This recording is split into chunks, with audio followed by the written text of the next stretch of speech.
Hello. Last lecture जो था अपना वो एक पीएसएलवी था और अब हम लोग अपना लेक्चर कंटिन्यू करते हैं। पीएसएलवी इसके बाद फिर से आएगा, ठीक है। तो हम लोग पिछले क्लास में नोट्स में हम लोग बात कर लिए थे आर्क के इलेक्ट्रिक फील्ड का। आर्क का इलेक्ट्रिक फील्ड उसके सेंटर पे क्या होता है, तो वो होता है 2k lambda by are sine alpha by 2। Formula आ गया था, इसको अप्लाई करके देखते हैं। एक क्वेश्चन देखते हैं इसमें।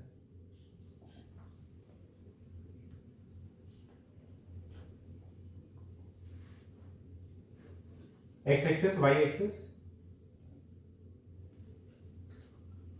ये एक सेमी सर्कुलर आर्क, इधर प्लस, इधर नेगेटिव चार्ज, इधर पॉजिटिव चार्ज। लीनियर चार्ज इसकी दोनों साइड लैम्डा, इधर माइनस लैम्डा क्योंकि नेगेटिव चार्ज, इधर plus lambda. Minus R comma zero, this is R comma zero. तो ये एक सेमी सर्कुलर आर्क है। Find electric field at origin. Origin पे हम लोग को इलेक्ट्रिक फील्ड बताना है, ठीक है। तो ये अपना क्वेश्चन हो गया, सॉल्व करते हैं इसको। फील्ड का फॉर्मूला मालूम है अपने को, एक आर्क का फील्ड होता है 2k lambda by are sine alpha by 2।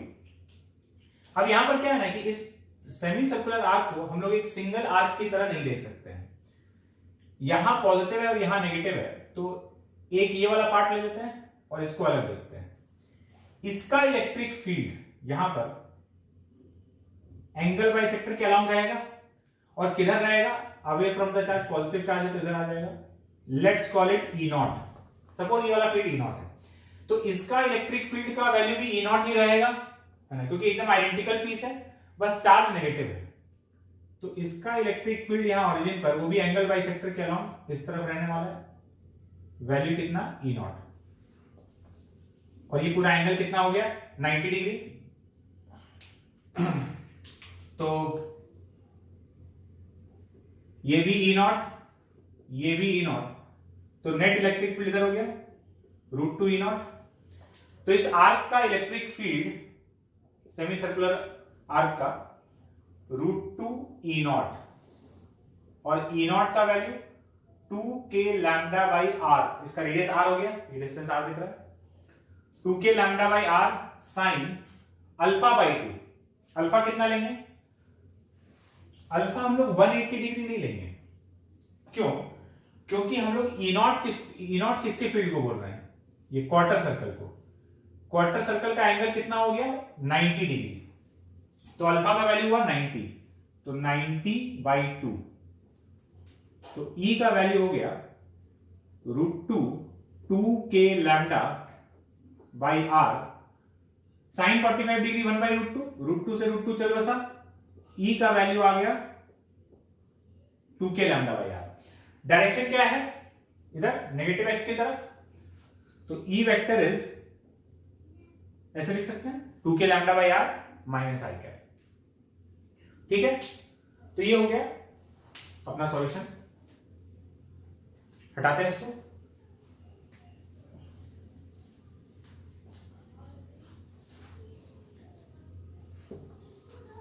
Field में चलते हैं अगले ऑब्जेक्ट पे। अभी तक हम लोग वायर की फील्ड के बारे में बात की, फाइनाइट, इनफाइनाइट, सेमी इनफाइनाइट, फिर आर्क का फील्ड देखे सेंटर पर। अब हम लोग देखते हैं रिंग का field. Electric field due to uniformly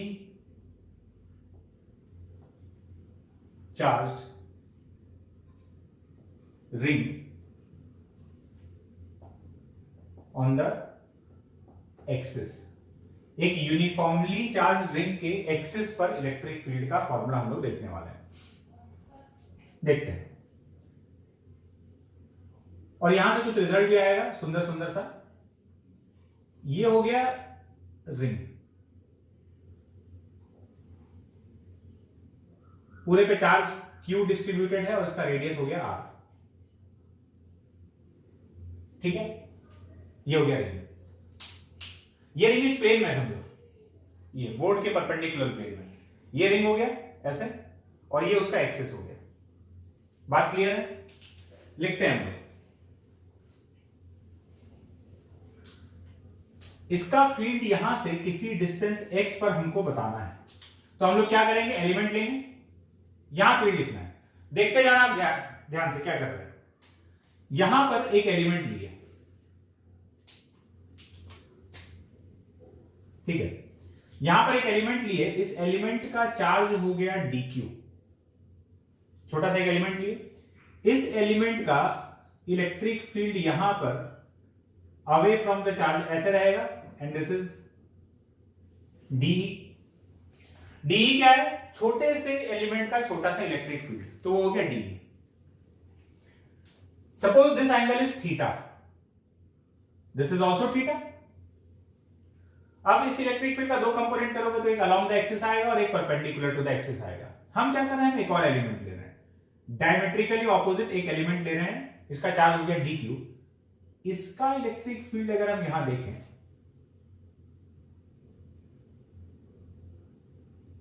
तो वो इधर आएगा D. This angle is also theta, तो ये थीटा हो गया। अब इसका कंपोनेंट देखा जाए, इसका इधर आ गया डी कॉस थीटा और नीचे की तरफ आ गया डी साइन थीटा। इस वाले एलिमेंट का एक कंपोनेंट इधर डी कॉस थीटा और एक ऊपर आ गया डी साइन थीटा। तो एक चीज क्लियरली दिख रहा है कि अलोंग द एक्सिस वाला कंपोनेंट तो ऐड हो रहा है और परपेंडिकुलर टू द एक्सिस वाला कंपोनेंट कैंसिल होता जा रहा है। दो एलिमेंट लेने का पर्पस यही होता है। हम क्या बताए थे कि पहले भी ये बात हो चुका है कि हम लोग दो एलिमेंट क्यों लेते हैं। दूसरा एलिमेंट लेने का पर्पस, इंटीग्रेशन में एक ही एलिमेंट लेके उसको इंटीग्रेट किया जाता है। दूसरा एलिमेंट लेने का पर्पस ये शो करना होता है कि देखो जो भी तुम क्वांटिटी कैलकुलेट करने वाले हो उससे, उसका कोई एक कंपोनेंट जो है ना वो कैंसिल होने वाला है, तो तुमको इंटीग्रेट करने का जरूरत नहीं है, तुम सिमेट्री यूज करते हो उसको पहले ही हटा सकते हो। तो हम वही काम किए, एक डायमेट्रिकली ऑपोजिट एलिमेंट लेके देखे कि भाई ये वाला तो एक्सिस, ये वाला कैंसिल हो रहा है, तो जितना भी डायमेट्रिकली ऑपोजिट एलिमेंट्स है एक दूसरे के लिए, वो एक्सिस के परपेंडिकुलर वाले कंपोनेंट को निपटाने वाला है। ये और ये साफ हो गया, तो एक्सिस के अलोंग वाला ऐड होगा, मतलब हमको किसको इंटीग्रेट करना है, सिर्फ डी कॉस थीटा को इंटीग्रेट करना है। Now electric field is integral d e cos theta, ठीक बात है। तो भाई डीई कितना है, डीई एक छोटे से एलिमेंट का फील्ड है। ये एक पॉइंट चार्ज हो गया, ये वाला डिस्टेंस कितना हो गया, दिस इज, देखो ये वाला लेंथ कितना है, ये रेडियस हो गया रिंग का r, ये हो गया x, तो ये कितना हो जाएगा under root of r square plus x square. तो डीई का वैल्यू हो गया k q, q मतलब dq अपॉन इस वाले लेंथ का स्क्वायर मतलब r square plus x square into cos theta. Cos theta is base upon hypotenuse, x upon under root of r square plus x square. अब इसमें से जितना भी सामान कांस्टेंट है वो सब बाहर निकाल लेते हैं, तो यहां r भी कांस्टेंट है, x भी कांस्टेंट है, इसमें x क्या है, इस पॉइंट पे हम फील्ड लिख रहे हैं, तो कोई भी एलिमेंट लेंगे सबके लिए ये पॉइंट, ये डिस्टेंस तो फिक्स है, वैरी कर रहा है, यहां पे खाली ये चार्ज वाला वेरिएबल क्वांटिटी है। तो kx upon r square plus x square to the power 3/2 बाहर आ गया, अंदर बचा इंटीग्रल dq, और इंटीग्रल dq हो जाएगा q, तो इलेक्ट्रिक फील्ड आ गया kqx upon r square plus x square to the power 3/2। ये रिंग का इलेक्ट्रिक फील्ड है, उसको हम लोग याद रखेंगे, ठीक है। ये एक फॉर्मूला है, याद रखना है, कई जगह यूज हो सकता है। अब थोड़ा सा इस फील्ड को डिस्कस करते हैं, ठीक है। ये आ गया। अब अगर हम x इक्वल टू 0 पुट कर दें, x इक्वल टू 0 का मतलब centre of the ring, centre of the ring, तो सेंटर ऑफ द रिंग पर भाई x को 0 पुट करो, पूरा फील्ड 0 हो जा रहा है, तो रिंग के सेंटर पर फील्ड क्या आ गया 0। जब आर्क के बारे में बता रहे थे, आर्क के सेंटर पे फील्ड, तब भी बात हुआ था कि रिंग के सेंटर पे आर्क को कंप्लीट कर देंगे तो क्या बन जाएगा, रिंग सर्कल, तो उसके सेंटर पर फील्ड 0 आ रहा था। क्यों? इसको ऐसे भी देख सकते हो कि भाई डायमेट्रिकली ऑपोजिट एलिमेंट, ये फील्ड ऐसे देगा, ये ऐसे देगा, ये ऐसे देगा, ये ऐसे देगा, तो कैंसिल हो जाएगा। खैर फॉर्मूले से भी दिख रहा है, सेंटर पर इलेक्ट्रिक फील्ड 0 है। Now x tends to infinity पर फील्ड क्या होगा? अब x tends to infinity, x ऊपर भी है, x नीचे भी है। देखो x जब बहुत बड़ा हो जाएगा ना, इस फॉर्मूले को देखना, x बहुत बड़ा हो जाएगा तो r उसके सामने नेग्लिजिबल हो गया, r स्क्वायर को हटा दो, तो नीचे x का इफेक्टिव पावर क्या बचा? हम लिख रहे हैं E इज प्रोपोर्शनल टू, ऊपर तो x का पावर 1 है, x बहुत बड़ा नंबर हो गया तो ये तो गया इसके सामने, x का पावर कितना है 2 और पावर 3/2, तो नीचे आया x क्यूब, मतलब proportional to 1/x square. E जो है वो अगर x बहुत बड़ा है, x टेंड्स टू इंफिनिटी पे 1/x स्क्वायर के प्रोपोर्शनल है, तो x टेंड्स टू इंफिनिटी पर ये वैल्यू कहां जाएगा? 0 की तरफ टेंड करेगा। ठीक है, तो x इक्वल टू 0 पर भी फील्ड 0 है, मतलब सेंटर पर भी फील्ड 0 है और इंफिनिटी पे जाते जाते भी फील्ड 0 हो गया। अगर ऐसा है तो इसका अगर एक ग्राफ बनाया जाए फील्ड वर्सेस डिस्टेंस का, E वर्सेस x का, तो कुछ ऐसा आएगा कि 0 पर भी 0 है और आगे जाकर भी 0 हो गया, शुरुआत में भी 0 है और लास्ट में भी 0 है। ऐसा ग्राफ तभी बन सकता है पहले बढ़ा हो, 0 से कुछ बढ़ा हो और घट के वापस 0 की तरफ गया हो, 0 से कुछ वैल्यू बढ़ा है और फिर घट के 0 की तरफ टेंड कर रहा है। ये तो इस तरफ के लिए हो गया। इधर ड्रॉ करोगे तो बिल्कुल ऐसा ही ग्राफ नीचे की तरफ बना दो, एकदम सेम ग्राफ। क्यों? देखो, इस पॉइंट पर फील्ड देख रहे हो तो फील्ड नेट इधर आ रहा है, ये डायरेक्शन आ रहा है। यहां देखोगे तो बिल्कुल वैसा ही फील्ड इधर आएगा। तो अगर ये पॉजिटिव डायरेक्शन है तो ये क्या हो गया? नेगेटिव। तो फील्ड इधर देखेंगे तो लेफ्ट में रहेगा, इधर देखेंगे तो राइट में रहेगा। तो इधर ग्राफ अगर हम प्लस में बनाए हैं, ऊपर बनाए हैं, तो पीछे की तरफ इलेक्ट्रिक फील्ड नेगेटिव हो जाएगा। नेगेटिव मतलब डायरेक्शन उल्टा हो गया, तो वही हम उस ग्राफ को नीचे बना दिए। ग्राफ एकदम एक जैसा बनेगा, इधर पॉजिटिव तो इधर नेगेटिव। अब इसमें एक चीज दिख रहा है कि शुरुआत में भी 0 था, लास्ट में भी 0 है, बीच में एक मैक्सिमम आया, बीच में एक जगह फील्ड मैक्सिमम हो रहा है। तो भाई ये फील्ड मैक्सिमम कहां हो रहा है ये चेक करने के लिए याद करो हम लोग क्या करते थे, फॉर E मैक्सिमम dE/dx 0 कर दो, मैक्सिमा या मिनिमा निकालने के लिए। तो dE/dx 0 करेंगे तो इससे x का वैल्यू आएगा plus minus r/√2, plus minus r/√2, plus minus दो वैल्यू इसमें आ रहा है, एक इधर प्लस r/√2 तो उधर कोऑर्डिनेट माइनस r/√2। तो सेंटर से r/√2 डिस्टेंस पर इलेक्ट्रिक फील्ड का वैल्यू मैक्सिमम होता है। तो रिंग के लिए ये बात याद रखना है, रिंग का फील्ड याद रखना है, रिंग का ग्राफ याद रखना है, और r/√2 पर फील्ड का वैल्यू मैक्सिमम होता है, ये बात भी याद रखना है। बात क्लियर है क्या? ठीक है।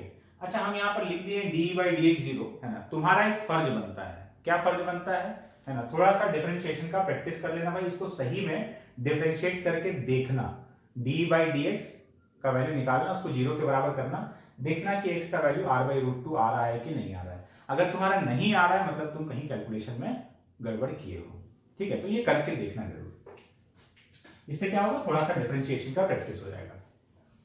बात क्लियर है क्या? हटाएं इसको। तो रिंग का जो इलेक्ट्रिक फील्ड हो गया ना, अब इससे रिलेटेड एक बहुत ही बढ़िया सा रिजल्ट है। क्या रिजल्ट है? देखो, ये वाला बहुत देखा हुआ सा लग रहा है। कैसे? हम तुमको एक चीज बताए थे कि जब दो पॉइंट चार्ज हम ऐसे ऐसे रखे थे, दोनों के बीच का सेपरेशन 2r लिए थे, और हम बोले थे दोनों के परपेंडिकुलर बाइसेक्टर पे फील्ड कैलकुलेट करो, तो याद करो वो फील्ड कुछ इस टाइप का आया था, k × 2qx upon r² + x² to the power 3/2, ऐसा फील्ड आया था। और हम बोले थे ये जो आंसर आया है इसको हम लोग याद रखेंगे और आगे आगे हम लोग इसको रिलेट करने वाले हैं। वो समय आ चुका है जब हम इसको रिलेट करने वाले हैं ना। जब पॉइंट चार्ज का इलेक्ट्रिक फील्ड बताए थे ना, तो पॉइंट चार्ज के इलेक्ट्रिक फील्ड के दौरान ही ये वाला क्वेश्चन आया था कि यहाँ चार्ज है, इस लाइन पे फील्ड का वैल्यू बताना है।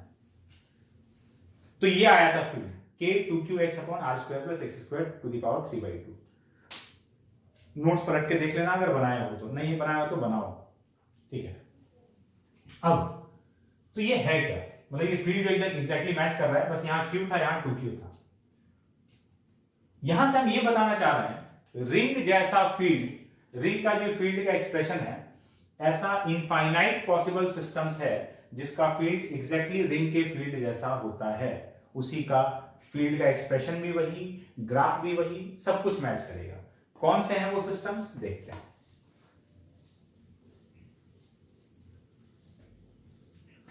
देखो, एक तो ये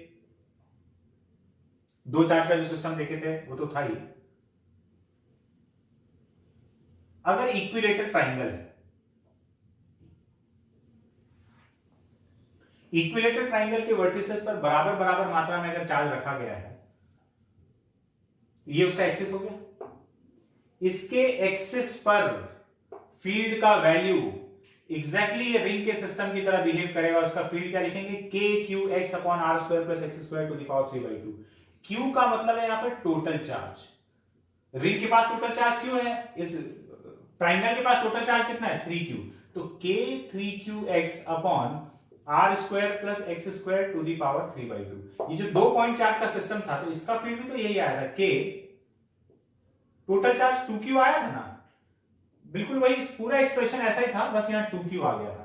अगर हम यहाँ q/2 और q/2 रखते तो टोटल चार्ज q होता, तो यहाँ q दिखता। तो अगर इक्विलेटरल ट्राइंगल के वर्टिसेस पर बराबर बराबर मात्रा में चार्ज रखा गया है, तो फील्ड एकदम वही रिंग वाला फील्ड हो गया, k 3qx upon r square plus x square to the power 3/2। कहां पर, इसके एक्सिस पर। एक्सिस मतलब क्या हुआ, इस फिगर का एक्सिस क्या हुआ, इसके सेंट्रॉइड से या इसके ज्योमेट्रिकल सेंटर से पास होने वाला लाइन जो इसके परपेंडिकुलर है, ज्योमेट्रिकल सेंटर से पास होने वाला लाइन और इसके प्लेन के परपेंडिकुलर। ये टोटल चार्ज। तुम पूछोगे सर r क्या है, r हो गया, जैसे r यहां पर क्या है, सेंटर से इसका डिस्टेंस, जिसको इसके केस में रेडियस बोलते हैं। यहां r का मतलब है सेंटर से, ज्योमेट्रिकल सेंटर से किसी भी एक चार्ज का डिस्टेंस। तो हम तो बोले थे ऐसा इनफाइनाइट सिस्टम है, बिल्कुल। स्क्वायर, स्क्वायर के वर्टिसेस पर अगर बराबर बराबर मात्रा में चार्ज रखा गया है, तो उसके एक्सिस पर, ये इसका एक्सिस हो गया, उसके एक्सिस पर सेंटर से x डिस्टेंस पर फील्ड का फॉर्मूला, अब तुक्का मारोगे तब भी सही निकलेगा, k total charge k 4qx upon r square plus x square to the power 3/2। तो ट्राइंगल हो गया, स्क्वायर हो गया, pentagon, hexagon, any regular polygon. ये रिजल्ट ट्रू है फॉर एनी रेगुलर पॉलीगन जिसके वर्टिसेस पर इक्वल चार्ज रखा गया है, सारे वर्टिसेस पर बराबर बराबर मात्रा में चार्ज रखा गया है। तो k into k q x upon r square plus x square to the power 3/2। Q क्या रखना है, total charge, any regular polygon. And what is r, r क्या है, सेंटर से किसी भी एक चार्ज के डिस्टेंस को हम लोग यहां पर आर बोल रहे हैं, ठीक है। और यहां पर भी इसका भी एक्सिस पे जब फील्ड ऐसा है तो इसका ग्राफ भी वैसा ही बनेगा, सब कुछ वैसा है। ग्राफ बनाओगे तो बिल्कुल वही, सेंटर पे भी जीरो, इंफिनिटी पे भी जीरो, वही ऐसा इंक्रीज होकर डिक्रीज हो रहा है, वही ग्राफ बनेगा। और फील्ड r/√2 पर मैक्सिमम आएगा, है ना। r क्या है, ध्यान रखना, जब हम ये सारे फिगर्स का बात कर रहे हैं तो इन सब के लिए r क्या है, सेंटर से किसी भी एक चार्ज के डिस्टेंस को हम लोग r बोलने वाले हैं, ठीक है। और ये रिजल्ट किसके लिए एक्सटेंड हो गया, for any regular polygon with equal charges on all the vertices, any regular polygon with equal charges on all the vertices,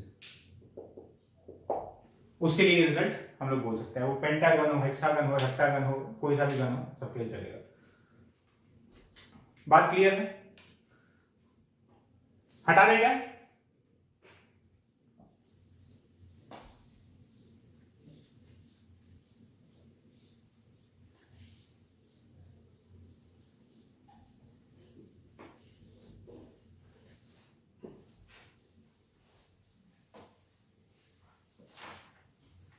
अगला एलिमेंट देखते हैं।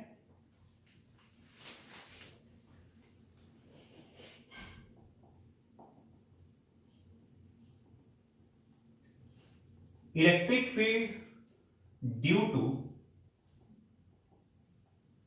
Uniformly charged disc. Electric field due to uniformly charged disc.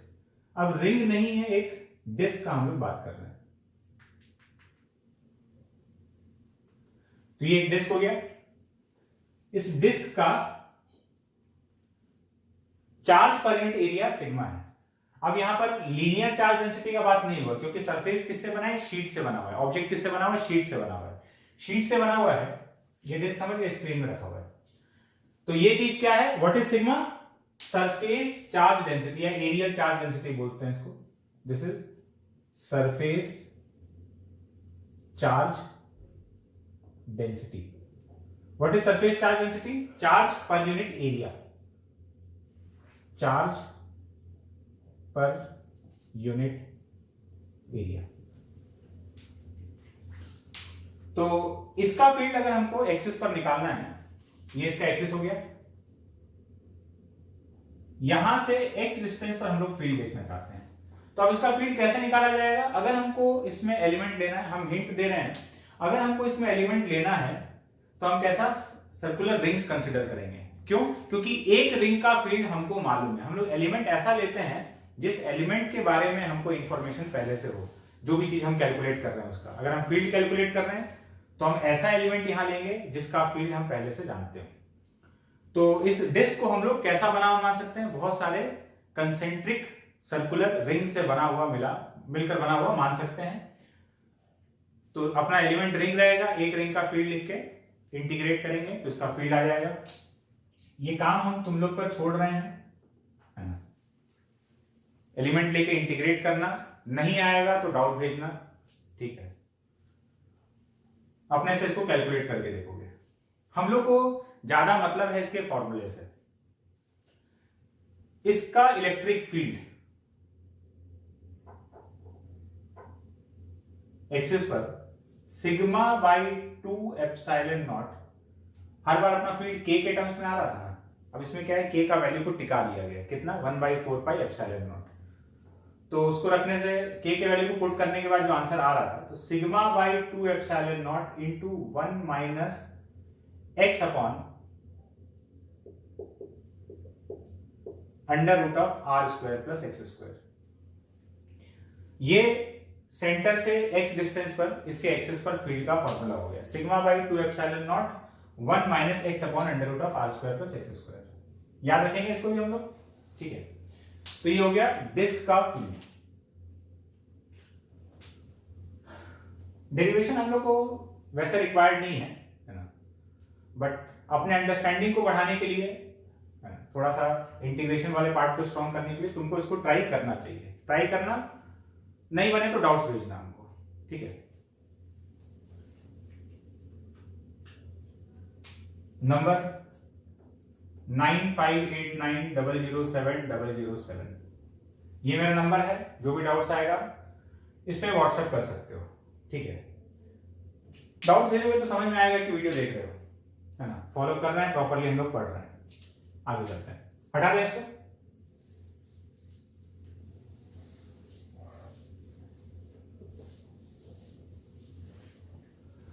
ठीक है, तो ये अभी कुछ object का इलेक्ट्रिक फील्ड हो गया। अभी हम लोग और भी ऑब्जेक्ट्स के इलेक्ट्रिक फील्ड के बारे में बात करेंगे, है ना? जैसे जैसे हम लोग आगे प्रोग्रेस करेंगे उसके लिए हम लोग को और कुछ समझना होगा, ठीक है?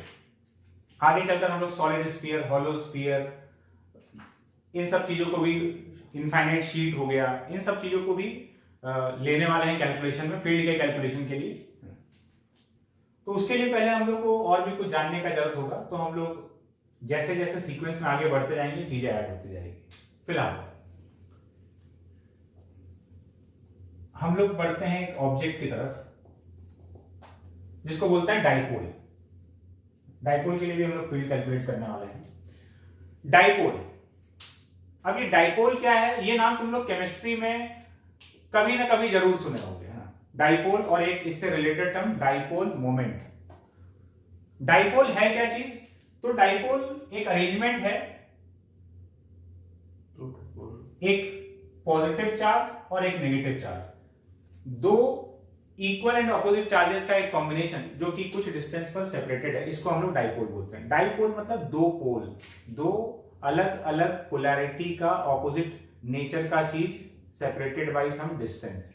जैसे मैग्नेट के टर्म में नॉर्थ पोल साउथ पोल बोलते हैं, तो ये दो अलग अलग नेचर का चीज है, जैसे प्लस और माइनस, तो ये दो ऑपोजिट पोल्स हो गया। तो डाइपोल में दो पोल है। तो डाइपोल क्या है? Equal and opposite charges separated by some distance is called dipole. इस अरेंजमेंट को डाइपोल कहा जाता है। तो ये डेफिनेशन लिख लेना।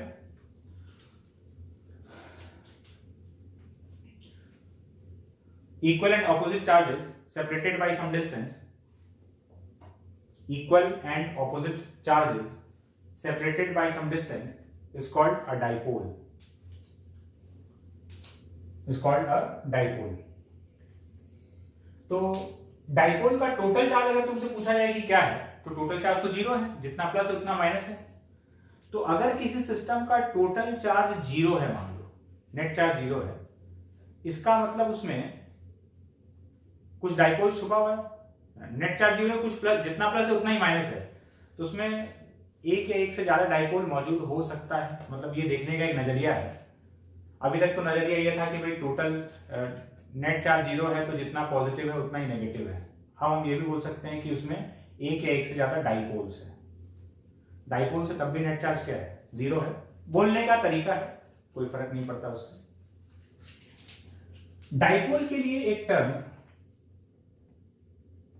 डिफाइन किया जा रहा है, डाइपोल मोमेंट। इसको P से रिप्रेजेंट करते हैं and this is a vector quantity. क्या है डाइपोल मोमेंट? तो सपोज ये minus charge, minus Q plus Q और दोनों के बीच का सेपरेशन है D। तो डाइपोल मोमेंट कैसे डिफाइंड है? किसी भी एक चार्ज का मैग्नीट्यूड इनटू दोनों के बीच का डिस्टेंस। किसी भी एक चार्ज का मैग्नीट्यूड इनटू दोनों के बीच का डिस्टेंस, इस क्वांटिटी को हम लोग बोलते हैं, क्या बोलते हैं? Dipole moment. और ये एक वेक्टर क्वांटिटी है। Dipole moment is a vector quantity. अगर ये वेक्टर क्वांटिटी तो इसका कुछ डायरेक्शन भी होगा। इसका डायरेक्शन कहां होता है?